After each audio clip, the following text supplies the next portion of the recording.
World war 2 के बाद इस दुनिया के हालात काफी खराब हो चुके हैं। सीन दिखाया जाता है फिलिपीन का, जहां एक सोल्जर दूसरे मरे हुए सोल्जर को खा रहा है। नेक्स्ट सीन में हमें फिलिपीन की एक फैमिली से मिलवाया जाता है, जिसमें एक छोटी लड़की टाला इस मूवी की मेन कैरेक्टर है। फैमिली में टाला के मॉम डैड और उसका एक भाई है, जिनकी वजह से हालात इनके भी इतने ही खराब है कि खाने को खास इनके पास भी कुछ नहीं है। इस वक्त इनके घर पर एक जापानी आदमी आता है, जिसका मानना है कि टाला के डैड ने जापानी आर्मी का गोल्ड चुराया है, जो इल्जाम टाला के डैड मानने से इनकार कर देते हैं।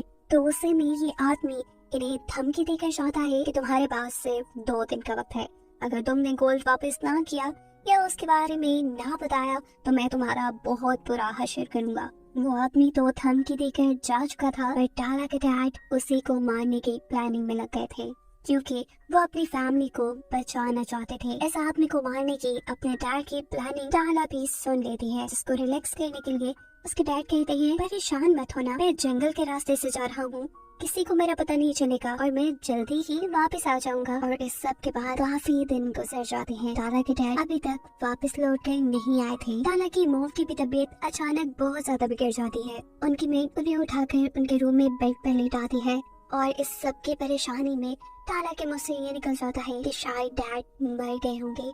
जो सुनकर उसकी बीमार मॉम उसे बहुत डांटती है और टाला बेचारी उदास होकर अपने रूम में आ जाती है और आखिर वो ये फैसला करते हुए उठ जाती है कि वो अपने डैड को खुद जंगल में ढूंढने जाएगी, जिस काम में उसका भाई भी उसका साथ देने का फैसला करता है।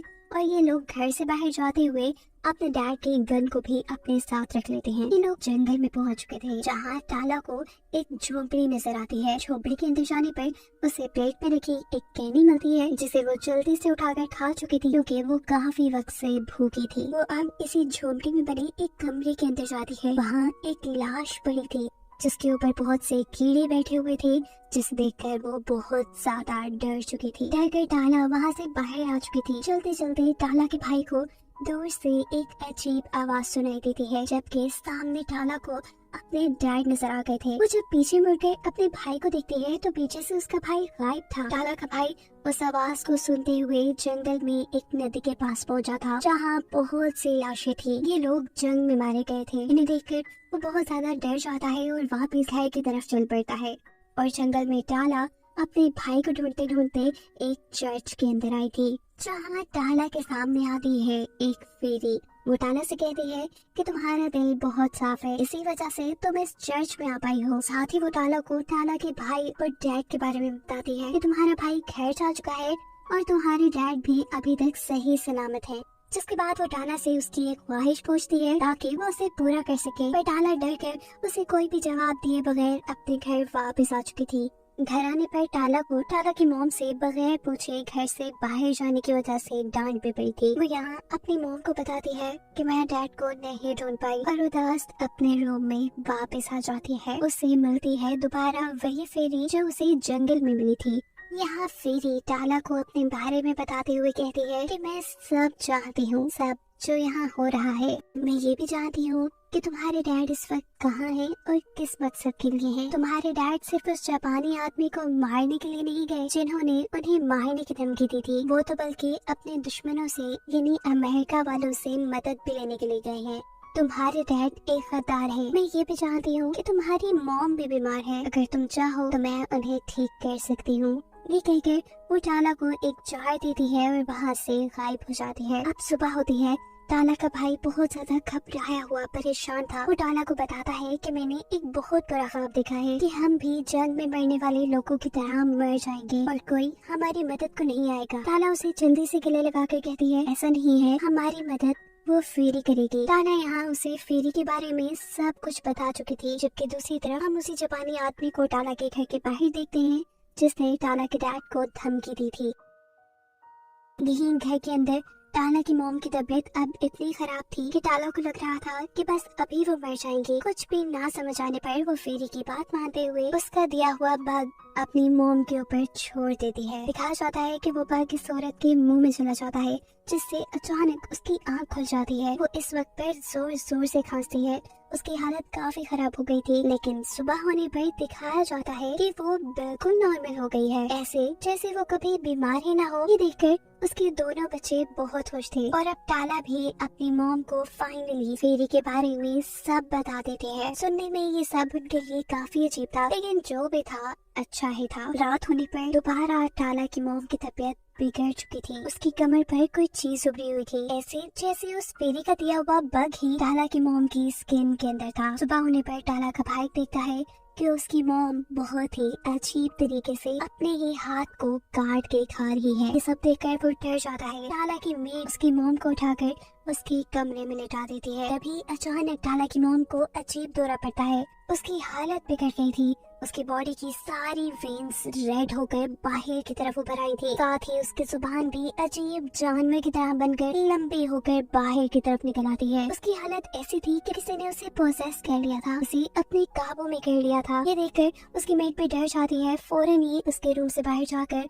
वो उसके रूम को लॉक करके चाबी बाइबल के अंदर रख देती है। सीन कट होकर दिखाया जाता है कि टाला एक बहुत बड़ी सी बास्केट लेकर जंगल में आई है उसी फेरी के पास। वो उससे जब खाने के लिए कुछ चीजें मांगती है तो फेरी सामने खाने का एक बहुत बड़ा टेबल सजा देती है और टाला से कहती है कि तुम जितना लेना चाहो इसमें से ले सकते हो। इतने दिन बाद खाना देखकर टाला भी खाने पे टूट पड़ी थी। वो बहुत सारा खाना अपनी बास्केट में डालकर जैसे ही घर आती है तो उसका भाई गुस्से में उसे बताता है कि मॉम की हालत बहुत खराब हो गई है, वो बहुत अजीबोगरीब हरकतें कर रही है और ये सब सिर्फ तुम्हारी वजह से हुआ है, तुम्हारी उस फेरी की वजह से हो रहा है। गुस्से में टाला उसे एक थप्पड़ मारती है, पर थोड़ी ही देर में उसे एहसास हो चुका था कि उसका भाई बिल्कुल ठीक कह रहा है। रात में अचानक ही टाला के कमरे का दरवाजा खुलता है। उसे बाहर किसी के होने की आवाज आ रही थी। वो जब चेक करने बाहर जाती है तो वहाँ उसकी मॉम थी, जिसकी आंखें बिल्कुल काली थी और अचानक वो वहाँ से गायब भी हो गई थी। टाला अपनी मॉम को ढूंढने के लिए आगे जाती है।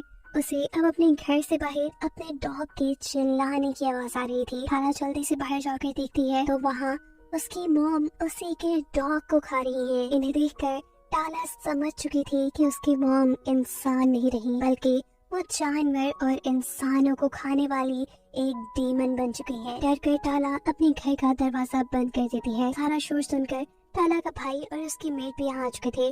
वो जब दरवाजा खोल के बाहर देखते हैं तो उनकी मॉम बेहोश पड़ी थी और साथ ही जख्मी हालत में एक परिंदा भी पड़ा था, जिसको उसकी मॉम ने खाने की कोशिश की थी। ये लोग अब अपनी मॉम को उन्हें उनके कमरे में बंद कर देते हैं। ये दोनों बहन भाई उदास बैठे थे।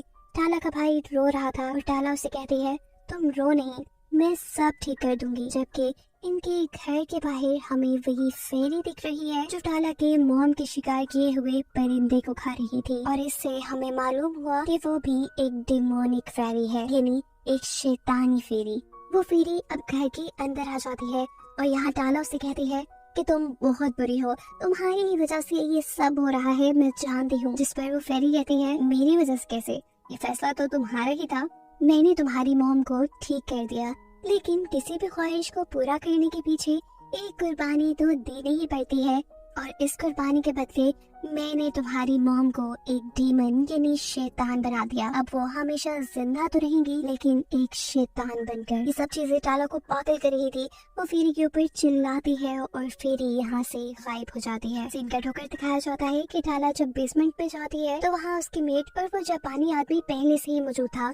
ये लोग यहाँ गोल्ड ढूंढ रहे थे। टाला को देखते ही ये जापानी आदमी टाला को भी पकड़ लेता है और उससे भी गोल्ड के बारे में पूछता है, पर टाला को कुछ मालूम नहीं था। अपनी बहन को बचाने के लिए यहाँ टाला का भाई अपने डैड की पिस्टल लेके आता है। उसने पिस्टल को जापानी आदमी की तरफ ताना हुआ था। इससे पहले कि वो पिस्टल चला पाता, वो जापानी आदमी टाला के भाई को ही शूट कर देता है। उसके भाई का बहुत खून बह रहा था और ये देखकर टाला बहुत गुस्से में आ चुकी थी। वो अब अपने मॉम के रूम की चाबी इस जापानी आदमी को देते हुए कहती है कि जाओ, गोल्ड उस रूम में है, जाकर ले लो। टाला ये बात जानती थी कि उसकी मॉम अब एक डीमन बन चुकी है और ये आदमी जैसे ही उनके रूम में जाएगा टाला की मॉम इसे काट खाएंगी। और ये सारी बातें ना जानते हुए वो आदमी टाला की मॉम के रूम की तरफ बढ़ जाता है। इस आदमी के यहाँ से जाते ही टाला की मेड टाला को बताती है कि तुम्हारे डैड कोई अच्छे इंसान नहीं थे, वो एक गद्दार थे। वो हमारे दुश्मनों के साथ यानी अमेरिका के साथ मिले हुए थे और उन्हीं की वजह से यहाँ बेचारे बहुत से बेकसूर लोगों की जान चली गई। ये सुनकर टाला कुछ नहीं बोलती, वो मेड यहाँ से चली जाती है और अब टाला अपने भाई के हाथ से अपने डैड की पिस्टल लेके उनके पीछे पीछे जाने लगती है। अभी वो रास्ते में ही थी कि उसे उस जापानी आदमी के चीखने की आवाजें आने लगी थी। वो कमरे से दूर खड़ी होकर शूट करती है और गोली जापानी आदमी को लगने के बजाय मेड को लग जाती है, जिसे देखकर टाला काफी दुखी भी होती है क्योंकि वो मेड से काफी अटैच थी। है अब वो अंदर कमरे में जाती है, कमरे में कोई नहीं था। वो बाथरूम में जाती है तो बाथरूम पूरा खून से लथपथ था और उसकी मॉम किसी जंगली की तरह जापानी आदमी की बॉडी को चीर फाड़ कर खा रही थी।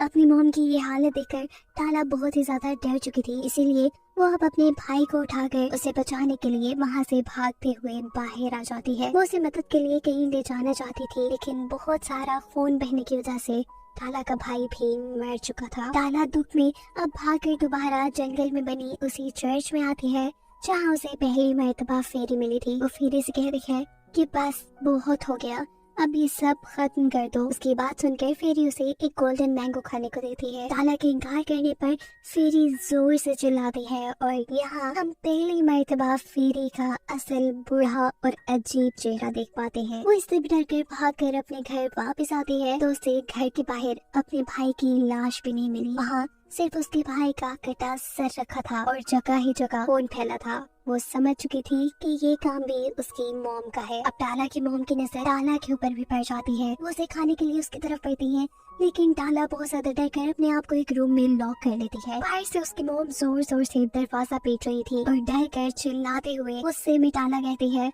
बस बहुत हो गया, अब ये सब बंद कर दे। उसके ये कहते ही अचानक हर जगह खामोशी हो जाती है और इस खामोशी का मतलब चेक करने के लिए टाला अपने कमरे का दरवाजा खोलती है। उसकी मॉम सामने गिरी हुई थी और उनकी कमर की स्किन के अंदर से वो बग निकल कर भी उड़ चुका था। जंगल में दिखाया जाता है कि फेरी इन सारी चीजों से हंस रही है। यहाँ टाला की मॉम अपने दोनों बच्चों का नाम लेते हुए मर जाती है और इस सब के बाद दोबारा फेरी टाला के घर पर टाला के पास आती है और उसे गोल्डन मैंगो देते हुए कहती है कि अगर तुम इसे खा लोगी तो तुम्हारे सारे दुख, तुम्हारी सारी मुश्किलें खत्म हो जाएंगी। टाला को कुछ समझ नहीं आ रहा था। वो उससे वो मैंगो ले लेती है और फेरी वहाँ से गायब हो जाती है, जिसके बाद दिखाया जाता है कि टाला के डैड भी अपने साथी के साथ घर वापस आ चुके हैं। घर आने पर उन्हें अपनी वाइफ और बेटा मरे हुए मिले थे, जिस चीज ने उन्हें भी अंदर से खत्म कर दिया था। जिस वक्त वो जोर जोर से रो रहा था तभी उसका साथी उसकी खुफिया जगह से जापानी आर्मी का सारा गोल्ड बाहर निकाल लेता है और फिर एक गन निकालकर टाला के डैड के पास जाकर उन्हें शूट करके खत्म कर देता है। यानी टाला के डैड के अपने ही साथी ने उन्हें धोखा दे दिया था और ये उनके बुरे कामों की सजा थी। टाला ने अपने डैड को भी मरते हुए देख लिया था। वो अब कुछ नहीं कर पा रही थी और ये सब इसलिए हुआ था कि उसने फेरी का दिया हुआ गोल्डन मैंगो नहीं खाया। टाला की फैमिली के सभी लोग मारे जा चुके थे सिवाय टाला के। अब सबसे पहले वो इस फेरी को मारना चाहती थी जिसने उसकी फैमिली का ये हाल किया था और फेरी ने असल में सबको मारने के बाद टाला को सिर्फ इसलिए जिंदा छोड़ दिया क्योंकि उसका दिल बिल्कुल साफ था। ये फेरी थी तो एक डिमोनिक फेरी, यानी काम तो ये बुरे और शैतानी करती थी, लेकिन एक बात जो अच्छी थी वो ये कि ये सिर्फ उसी इंसान को मारती थी जिसके दिल में लालच होती या जो इंसान अंदर से बुरा होता। ये कहानी यहाँ खत्म हो जाती है।